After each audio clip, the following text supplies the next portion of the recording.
वार्तांकन रोखठोक बातमी। स्वतः बाळूमामाचा अवतार असल्याचं सांगून लोकांची फसवणूक करणाऱ्या मनोहर भोसले प्रकरणामध्ये दररोज नवे धक्कादायक खुलासे होत आहेत।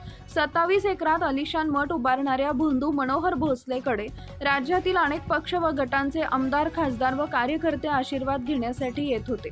काँग्रेस तत्कालीन प्रदेश अध्यक्ष नाना पटोले यांनी तर उंदरगाव येथील मठात मनोहर भोसलेंसोबत जेवण केलं होतं। गत वर्षी मनोहर भोसले यांचा हडपसर पुणे जवळील एका रिसॉर्टमध्ये वाढदिवस साजरा झाला। या वाढदिवसाला राज्यातील 90 आमदार उपस्थित होते।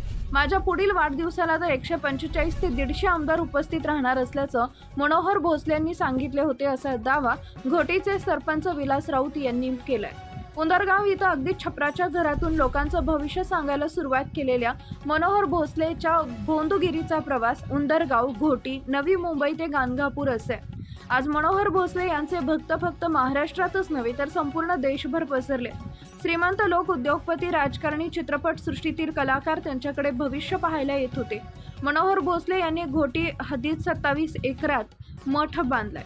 मठाच्या शेजारील ननवरे वस्तीकडे जाणारा रस्ता बळजबरीने बंद करण्याचा त्याने प्रयत्न केला होता, मात्र त्याला ग्रामस्थांनी तीव्र विरोध केला। माझ्या वाढदिवसाला 90 आमदार उपस्थित होतील तर पुढच्या वाढदिवसाला 150 आमदार उपस्थित राहणार असल्याचं सांगत मनोहर भोसले याने ग्रामस्थांवर दबाव टाकण्याचा प्रयत्न केला, मात्र आम्ही ते होऊ दिलं नाही, असंही सरपंच विलास राऊत यांनी सांगितलंय।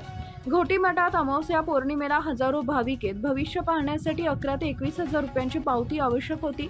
पावती घेतल्यानंतरच भेट दिली जात असे।